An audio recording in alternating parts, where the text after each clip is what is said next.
بسم الله الرحمن الرحيم وما آتاكم الرسول فخذوه وما نهاكم عنه فانتهوا. الحمد لله رب العالمين والعاقبة للمتقين والصلاة والسلام على سيد الأنبياء والمرسلين وعلى آله وصحبه أجمعين ومن تبعهم بإحسان إلى يوم الدين أما بعد. وعن أبي هريرة رضي الله تعالى عنه أن رجلا شكى إلى رسول الله صلى الله عليه وسلم قسوة قلبه فقال له إن أردت أن يلين قلبك فأطعم المسكين وامسح رأس اليتيم. ذكره السيوطي في جامع الصغير وهو حدیث صحیح. ناظرین، خیر مقدم ہے آپ کا رسول اکرم صلی اللہ علیہ وسلم کے پاکیزہ ارشادات کے اس مجلس میں. نبی کریم صلی اللہ علیہ وسلم جو ہمارے آپ کے نبی و رسول ہیں اور جن کو اللہ رب العزت نے اس لیے بھیجا ہے تاکہ ہم ان کے اسوا پر چلیں اور ان کے بتائے ہوئے راستے کو فالو کریں. وہ اس لیے تشریف لائے ہیں تاکہ ہمیں اچھی باتیں بتائیں، برائیوں سے روکیں، ہماری اندرونی روحانی بیماریوں کی نشاندہی کریں اور اس کا علاج فرمائیں. وہ معلم ہیں، وہ حکیم ہیں، وہ طبیب ہیں اور وہ ہمارے لیے مرشد اور ہادی ہے. برائیوں سے بچا کر، ضلالت اور گمراہی سے دور کر کے سیدھے راستے پر لگا دینا، یہ رسول اکرم صلی اللہ علیہ وسلم کا کام ہے. حضرت ابو ہریرہ رضی اللہ تعالیٰ عنہ کی حدیث آپ کے سامنے ہے. بیان کرتے ہیں کہ ایک آدمی آپ کی مجلس میں تشریف لایا، صحابہ کرام بیٹھے ہوئے تھے. آ کر اس نے ذکر کیا کہ اللہ کے رسول، میرے دل میں بڑی سختی ہے، میں دل کا بہت سخت آدمی ہوں، مجھے کسی پر رحم نہیں آتا، مجھے کسی کا خیال نہیں آتا، کسی کو بھی مار دینا، قتل کر دینا، کسی کے ساتھ بھی کچھ بھی کر لینا میرے لیے بہت آسان بات. نبی کریم صلی اللہ علیہ وسلم نے اس سے کہا، تم چاہتے ہو تمہارا دل نرم ہو جائے؟ کہا کہ ہاں میں چاہتا ہوں. تو فرمایا ٹھیک ہے، دو نسخے ہیں. کیا ہے؟ غریبوں مسکینوں کو کھانا کھلایا کرو اور یتیم کے سر پر ہاتھ پھیرا کرو. ناظرین، توجہ کی ضرورت ہے. ایک آدمی آ کر رسول اکرم صلی اللہ علیہ وسلم کی مجلس میں خود اس بات کا اعتراف کر رہا ہے کہ میرا دل بہت سخت ہے. تو معمولی سختی نہیں ہوگی. آج کل کے زمانے میں دیکھو بہت سارے لوگ ہیں ثم قست قلوبہم کہ بالکل عین مطابق ہیں، لیکن اس کے باوجود بھی اگر کوئی ان سے کہے کہ تمہارا دل بہت سخت ہے تو ماننے کے لیے تیار نہیں. کبھی نہیں مانتے، کبھی اعتراف نہیں کرتے کہ ہاں ہمارا دل سخت ہو گیا ہے. لیکن یہ آدمی رسول اکرم کی خدمت میں آ کر شکایت کر رہا ہے کہ میرا دل بہت سخت ہو گیا ہے، اللہ کے رسول کیا کروں؟ تو آپ نے ذکر کیا غریبوں اور مسکینوں کو کھانا کھلایا کرو اور یتیم کے سر پر ہاتھ پھیرا کرو. غریبوں مسکینوں کو کھانا کھلاؤ گے، ان کی غربت، ان کی مسکنت دیکھو گے، جتنا زیادہ آئیں گے وہ تمہاری یہاں اتنا زیادہ ان کو دیکھ کر ان کے حال کو تمہارے دل میں نرمی پیدا ہوگی، نرمی پیدا ہوگی اور ایسے لوگوں کے لیے ہمدردی پیدا ہو جائے گی تمہارے دل میں. یتیم کے سر پر ہاتھ پھیرو گے، دیکھو گے کہ کل تک یہ اپنے باپ کے ساتھ اس کی موجودگی میں ہر طرح کی دولت اور ہر طرح کی آسائش حاصل کر سکتا تھا، لیکن آج بیچارہ یتیم ہو گیا. اور یتیم ہو جانے کے بعد اس کو کن کن محرومیوں سے دوچار ہونا پڑتا ہے یہ تو وہی جانتا ہے. کون؟ جو یتیمی کی زندگی گزارتا ہے. باقی دوسرے لوگوں کو تو احساس بھی نہیں ہوتا. کتنا رویہ بدل جاتا ہے یتیم کے ساتھ. حد تو یہ ہے کبھی کبھی ایسا ہوتا ہے کہ باپ دوسری شادی کر لیتا ہے یا عورت کسی دوسرے مرد سے شادی کر لیتی ہے پہلے مرد کے انتقال ہونے کے بعد. ماں ہے، سگی ماں ہے، لیکن دوسرے مرد کے یہاں جانے کی وجہ سے اس کے ساتھ اس کا وہ تعلق نہیں رہ پاتا جو اس کا باپ اگر موجود ہوتا تو رہتا. کچھ تو جان بوجھ کر نہیں رکھ پاتی ہیں اور کچھ ایسی ہوتی ہیں کہ ان کے کچھ اور بچے ہو جاتے ہیں، ان کی موجودگی میں اس کی طرف توجہ کم ہو جاتی ہے. اور اگر کسی عورت کے ساتھ یتیم بچہ ہے اور کسی دوسرے سے وہ شادی کر لیتی ہے تو باپ کا رویہ بڑا عجیب طرح کا ہو جاتا ہے. لیکن اگر باپ موجود ہے اور ماں کا انتقال ہو گیا اور باپ نے دوسری شادی کر لی تو وہ ماں، سوتیلی ماں اس کے ساتھ کیا کیا کرتی ہے، کبھی کبھی تو رونگٹے کھڑے ہو جاتے ہیں.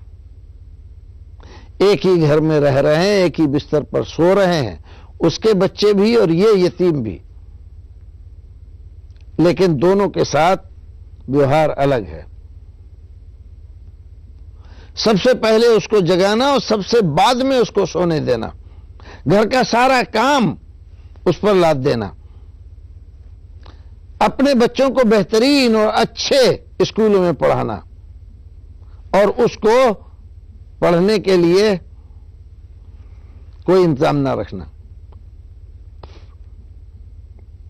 عام طور پر گھروں میں ہوتا ہے، جرم کوئی بھی کرے سزا اسی کو دی جاتی ہے بیچارے کو. اس کے سوتیلے بھائی اگر کوئی غلطی کرتے ہیں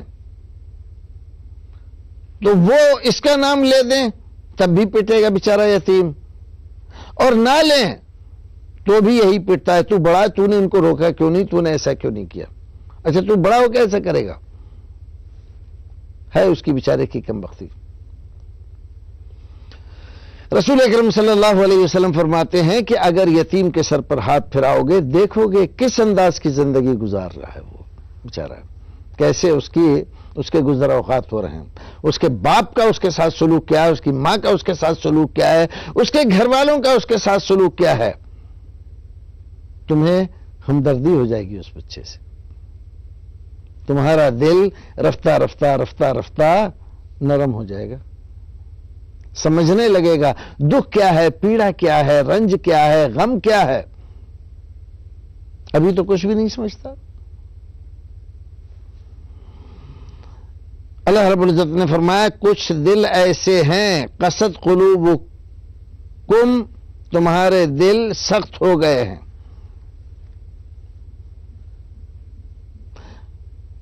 فرمایا کیسے سخت ہو گئے؟ ایسے سخت ہو گئے کالحجارہ، جیسے پتھر سخت ہے. وَإِنَّ مِنَ الْحِجَارَةِ لَمَا يَتَفَجَّرُ مِنْهُ الْأَنْهَارُ، حالانکہ بہت سارے پتھر ایسے ہیں، بہت ساری چٹانیں ایسی ہیں، پہاڑوں کی چوٹیاں ایسی ہیں، پہاڑوں کے درے ایسے ہیں کہ وہاں يَتَفَجَّرُ مِنْهُ الْأَنْهَارُ، شق ہو جاتے ہیں پتھر اور وہاں سے پانی کی نہریں جاری ہو جاتی ہیں. پانی جو زندگی کی علامت ہے، جس سے ہر ایک فائدہ اٹھاتا ہے، انسان بھی اور جاندار، جانور، چرند پرند سب.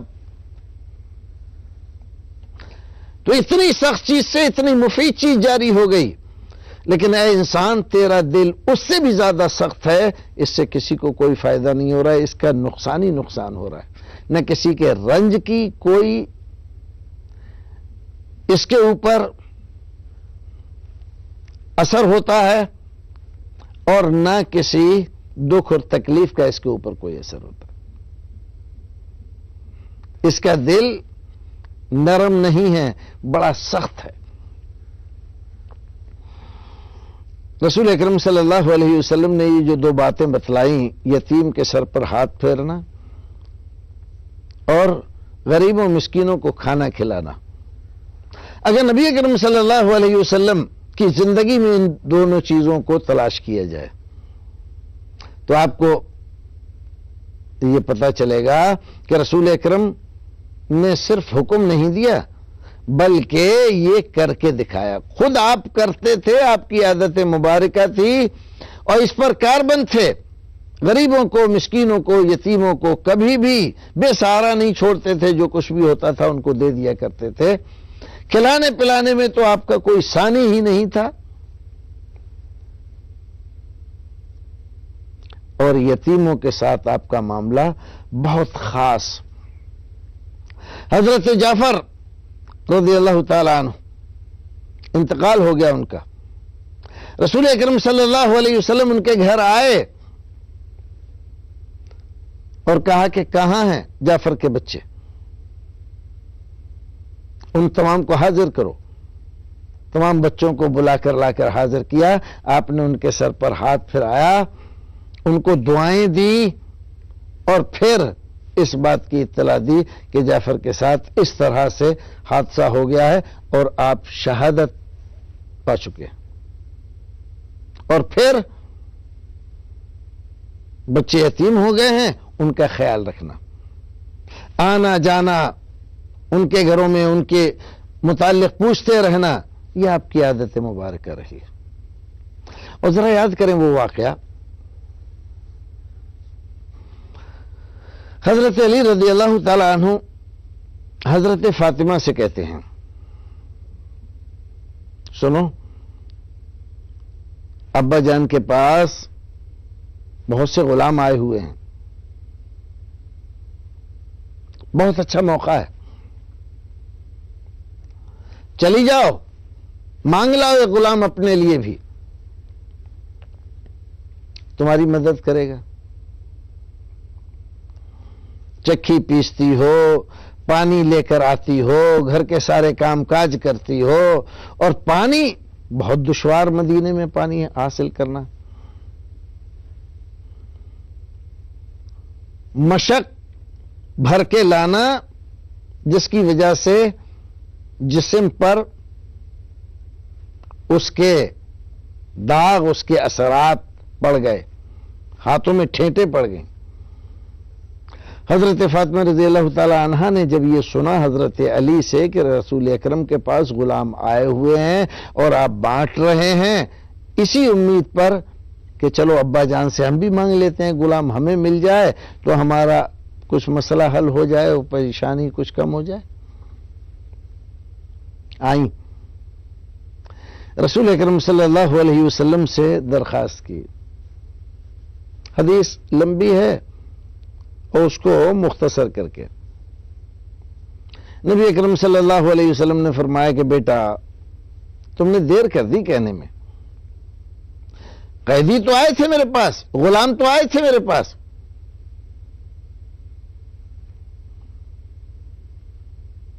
اگر تم پہلے سے کہہ دیتی تو میں ایک غلام تمہیں بھی دے دیتا۔ تو کہاں گئے؟ وہ سب فلاں فلاں محلے کے یتیموں کو دے دیے، غلام آئے تھے بہت، لیکن جن بچوں کے باپ جنگوں میں شہید ہو گئے، اب ان کے یہاں گھر میں کوئی کمانے والا نہیں، ان کی دیکھ ریکھ کرنے والا نہیں ہے، ایسے بچوں کو یہ غلام دے دیے گئے تاکہ یہ غلام کمائیں اور بچوں کا پالن پوشن اچھی طرح سے ہو جائے۔ اچھا، چادر اٹھائی، چلنے لگی، کہا سنو سنو بیٹھ جاؤ، فاطمہ تمہیں غلام لینے کے لیے آئی تھی، لیکن اتفاق کی بات ہے کہ پہلے ہی سب ختم ہو گئے تھے، ہوتا تو میں تمہیں ضرور دے دیتا، لیکن اب تم ایسے ہی جا رہی ہو، ایسے نہ جاؤ، دیکھو میں ایک چیز تمہیں بتانا چاہتا ہوں، اگر اس پر پابندی کر لو گی تم اور یہ عمل کر لو گی تو تمہیں غلام سے زیادہ فائدہ اس چیز سے ہوگا. ٹھیک ہے، اللہ کے رسول بتلائیے. ہر نماز کے بعد 33 بار سبحان اللہ، 33 بار الحمدللہ، 34 بار اللہ اکبر. ایسے ہی سوتے وقت اس کو پابندی کے ساتھ پڑھ لیا کرو. اسی کو بعض محدثین کرام نے تسبیح فاطمہ کے نام سے یاد کیا. یہ تسبیح فاطمہ کہتے ہیں اس کو. حضرت فاطمہ رضی اللہ تعالی عنہا نے بات گانٹھ میں باندھی اور چلی گئی گھر. حضرت علی رضی اللہ تعالی عنہ انتظار میں بیٹھے ہوئے تھے. کہا کیا ہوا؟ غلام لے آئی؟ مل گیا؟ کہا کہ غلام تو نہیں ملا. کیوں؟ اس لیے کہ ہم دیر سے پہنچے، ابا تو بانٹ چکے. کس کو بانٹ دیے؟ مدینے کے فلاں فلاں محلے کے یتیموں کو. انہیں زیادہ ضرورت تھی ہمارے مقابلے میں، لہذا ان کو بانٹ دیے. اور ہمیں اللہ کے رسول نے ایک نسخہ بتلایا، اس پر عمل کریں گے ہم تو یہ ہمارے لیے غلام سے زیادہ مفید ہوگا. پوچھا کیا ہے وہ؟ عمل بتلا دیا. یہ ہے، یہ کرنے کے لیے ہے. رسول اکرم صلی اللہ علیہ وسلم سے حضرت علی نے بھی یہ چیز روایت کی ہے. بلکہ بعض روایتوں میں تو یہاں تک ہے کہ حضرت علی سے ایک آدمی نے پوچھا کہ یہ بتلائیے کہ آپ نے اس پر عمل کیا؟ کہا ہاں، ہمیشہ ہمیشہ، اور کبھی اس عمل کے بغیر میں نہیں سویا. تو پوچھا کہ کیا جنگ جمل و صفین کے موقع پر بھی آپ کو یہ عمل یاد رہا تھا؟ کہا ہاں، اس دن بھی میں نے نہیں چھوڑا. اللہ اکبر. حضرت علی رضی اللہ تعالی عنہ اس کی افادیت سمجھ گئے، اس کا فائدہ سمجھ گئے کہ اس سے کیا ہمیں ملے گا. اس لیے کوئی شکایت نہیں کی. بیان کرنے کا مقصد کیا ہے؟ اپنی بیٹی ہے، ایسی بیٹی جس کو جگر گوشہ رسول کہا جائے. حضرت حسن اور حسین کی والدہ حضرت علی رضی اللہ تعالی عنہ کی زوجہ محترمہ، نبی کریم صلی اللہ علیہ وسلم کی چہیتی اور پیاری بیٹی، جنتی عورتوں کی سردار. کتنے درجے اور کتنے مرتبے ہیں. آتی ہیں غلام مانگنے کے لیے، ملتا کیا ہے؟ وظیفہ. یہ وظیفہ پڑھ لیا کرو. قربان جاؤ رسول اکرم صلی اللہ علیہ وسلم پر. یہ وظیفے گھر والوں کو ہی بتائے، باہر والوں کو غلام بانٹ دیے.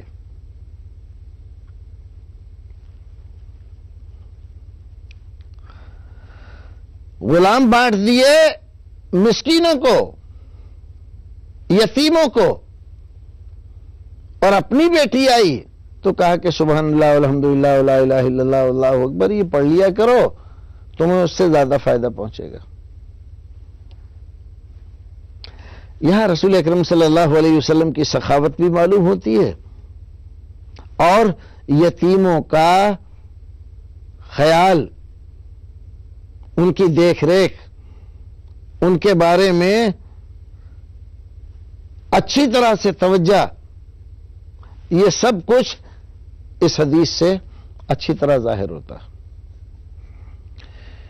نبی اکرم صلی اللہ علیہ وسلم یتیموں کا خود خیال رکھتے تھے. بعض روایتوں میں ذکر کیا گیا عید کا موقع آتا، بقرعید کا موقع آتا تو رسول اکرم صلی اللہ علیہ وسلم بنفس نفیس ان محلوں میں جاتے، مدینے کے، جہاں غریب لوگ رہتے ہیں. جو کچھ بھی آپ کے پاس انتظام ہوتا اس میں سے ان حضرات کو کھانے پینے کی چیزیں، پہننے اوڑھنے کے سامان یہ دیا کرتے تھے، تقسیم کرتے تھے. اور اگر نہیں ہوتا تو بعض وہ صحابہ کرام جن کو اللہ رب العزت نے مال و دولت سے نوازا تھا، ان کو بلا کے توجہ دلاتے، سنو فلاں فلاں محلے میں اتنے لوگ ہیں، تمہیں ان کا خیال رکھنا ہے۔ رسول اکرم صلی اللہ علیہ وسلم عید کا موقع ہے، جو کچھ کر سکتے تھے وہ تو کیا،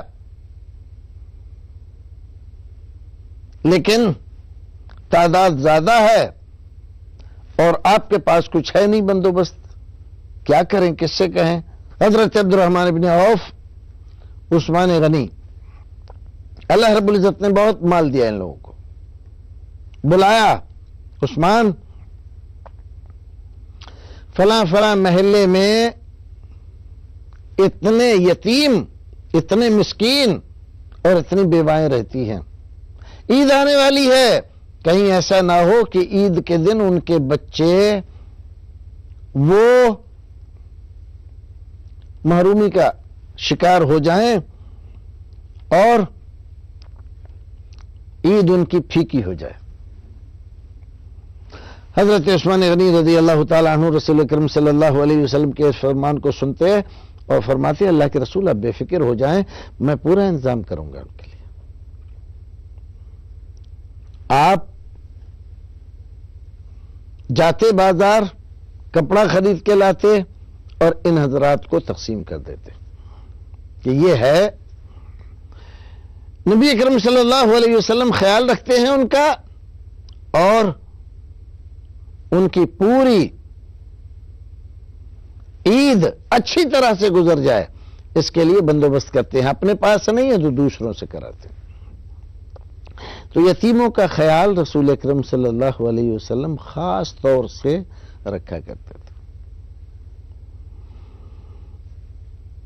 اگر کسی آدمی کا دل سخت ہو رہا ہے، دین کی طرف راغب نہیں ہے، نماز میں اس کو لطف نہیں ملتا، کسی دوسری دینی چیز میں، ذکر میں، تسبیحات میں، تحلیلات میں من نہیں لگتا، ان کے لیے بھی یہی نسخہ ہے کہ غریبوں اور مسکینوں کو کھانا کھلایا کریں اور یتیموں کے سر پر ہاتھ پھرایا کریں، تو نماز میں جی بھی لگے گا اور دینداری میں بھی اضافہ ہوگا۔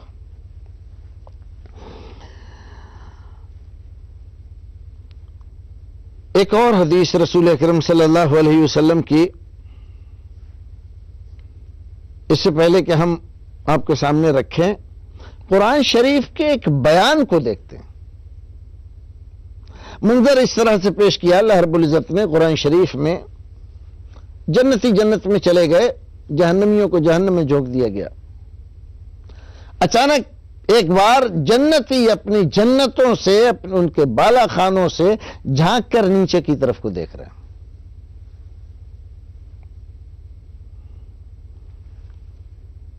جب جھانکا، دیکھا تو کئی سارے شناسا چہرے ان کو نظر آئے، ارے یہ تو فلاں صاحب ہے، ارے یہ تو فلاں صاحب ہے، ارے یہ تو ایسے تھے، یہ تو ایسے تھے، یہ کیا چکر ہے، یہ لوگ یہاں پر کیوں، ان کو تو یہاں ہونا چاہیے تھا جنت میں۔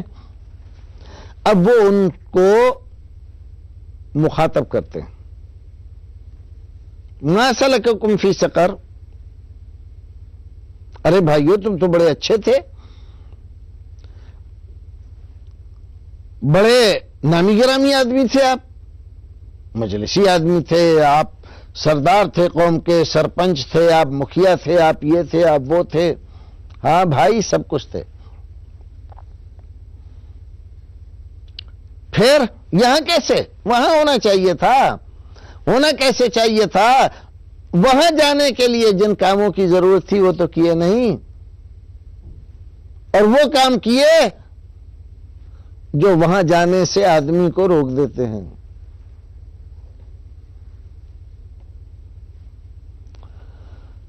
کیا کیا کام تھے؟ قالوا لم نک من المصلین ولم نک نطعم المسکین، کہنے لگے دیکھیے سب سے پہلی بات تو یہ ہے کہ ہم لوگ نماز نہیں پڑھتے تھے، معلوم تھا ہمیں نماز فرض ہے، ضروری ہے، لیکن نماز نہیں پڑھتے تھے. ایک بات ہو گئی. اور کیا نہیں کرتے تھے؟ وَلَمْ نَكُ نُطْعِمُ الْمِسْكِينَ، کبھی مسکینوں کو کھانا نہیں کھلاتے تھے، اور آ جاتے تو گھر سے دھکے دے کے بھگا دیتے تھے.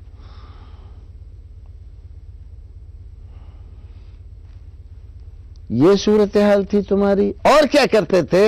وَكُنَّا نَخُوضُ مَعَ الْخَائِضِينَ، ہاں گپیں لڑانے والوں میں، ادھر ادھر کی ہانکنے والوں میں ہمارا اول نمبر تھا، سب سے آگے رہتے تھے.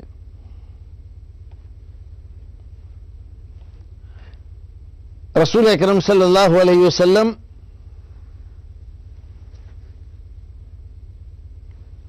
کے راستے پر چلنے والے یہ لوگ جو جنت میں چلے گئے، اپنے سماج اور معاشرے کے لوگوں کو جہنم میں جب دیکھ رہے ہیں جلتا ہوا تو ان کو تعجب ہو رہا ہے، سوال کر رہے ہیں. تو 3 وجہ بتلائی گئی کہ اس وجہ سے ایسا ہوا.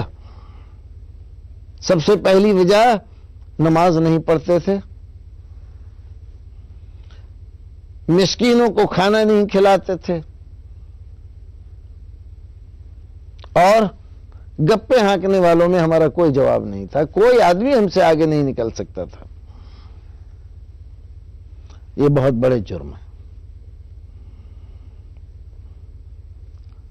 اس طرح کی چیزوں سے آپ پہلو تہی کریں گے تو سماج کا حال کیا ہوگا؟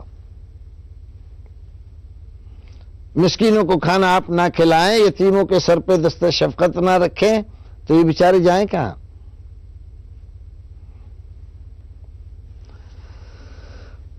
آپ کی ذمہ داری تھی کہ آپ غریبوں کا، مسکینوں کا، یتیموں کا خیال رکھیں، لیکن آپ نے اس کو چھوڑ دیا. اگر چھوڑ دیا ہے، ابھی وقت ہے دنیا کا. ان کاموں کو کرنے کے لیے تیار ہو جاؤ، پھر سے پلاننگ کرو. جب جاگو تبھی سویرا ہے.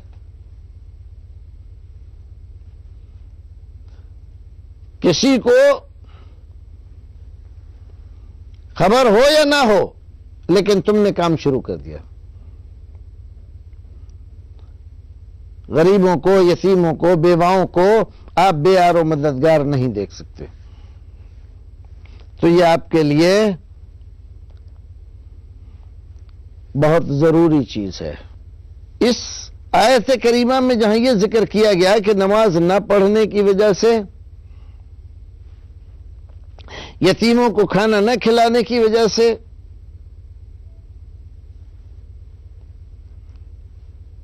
کسی اور وجہ سے کہ گپے ہانکتے تھے، ہمیں یہ سزا ملی.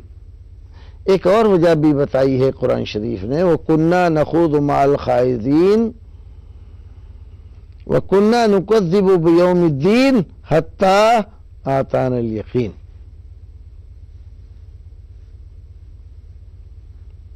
کیا فرمایا؟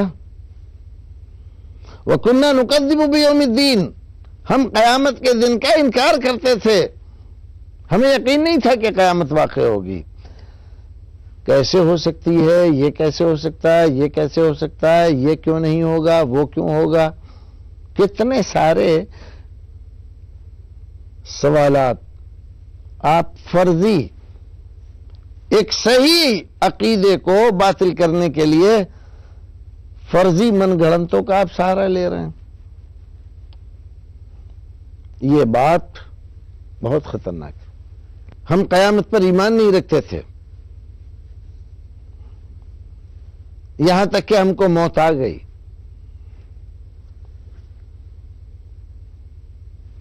جو کچھ بھی ہم نے کیا تھا دنیا میں، یہاں پر اس کا خمیازہ ہم کو بھگتنا پڑ رہا ہے. اگر دنیا میں یتیموں کو، مسکینوں کو کھانا کھلایا ہوتا، یتیموں کے سر پر دست شفقت رکھا ہوتا، قیامت کا یقین ہوتا، تو صورتحال یہ نہ ہوتی. صورتحال بدلی ہوئی ہوتی. تو ہمیں چاہیے یتیموں کا خیال رکھیں اور مسکینوں کا بھی خیال رکھیں. کبھی کبھی ہمیں خیال ہوتا ہے یتیموں کو کھانا کھلانا مشکل کام ہے، فقیروں کو کھانا کھلانا بڑا مشکل کام ہے، یتیموں کے سر پہ دست شفقت رکھنا بڑا دشوار کام ہے. دیکھیے اگر آپ کرنا نہ چاہیں تو دشوار تو ہے. شیطان ایک معمولی کام کو آپ کے لیے اتنا دشوار بنا کر پیش کر دے گا کہ آپ کو لگے گا ہم تو کر ہی نہیں سکتے ایسا.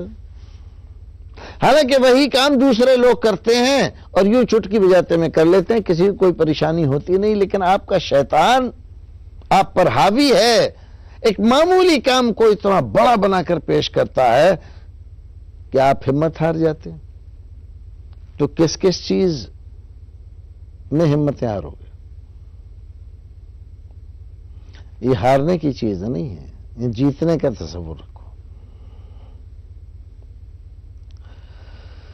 رسول اکرم صلی اللہ علیہ وسلم سے پوچھا گیا کہ اللہ کے رسول اگر ہمارے پاس کچھ دینے کو نہ ہو تو ہم کیا دیں؟ ارے کچھ تو ہوگا بھائی، پیسہ نہیں ہے روٹی دے دو، روٹی نہیں ہے تو کچھ پیسہ دے دو، نہ پیسہ ہے نہ روٹی ہے، کچھ تو ہے تمہارے گھر میں وہی دے دو. یہاں پر ایک بات اور دھیان رکھنے کی ہے، بعض لوگ نکلے تو ہیں مانگنے لیکن بڑی شرائط ہے ان کی، یہ نہیں لیں گے وہ لیں گے، ہمارا اس کا مطالبہ ہے اس کا نہیں ہے، ہمیں یہ چاہیے ہمیں وہ نہیں چاہیے.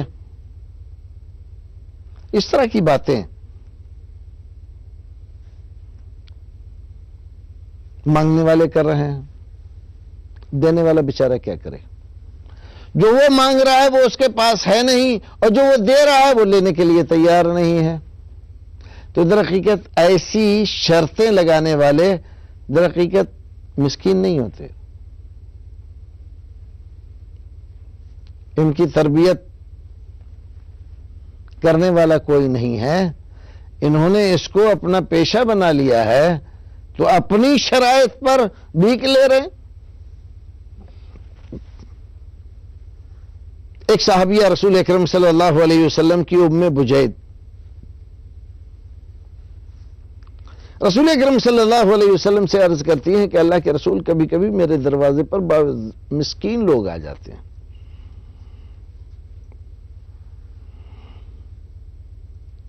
کیا میں اے اللہ کے رسول جب کچھ نہیں پاتی ہوں اس کو دینے کے لیے کچھ ہوتا نہیں میرے پاس، کیا کروں؟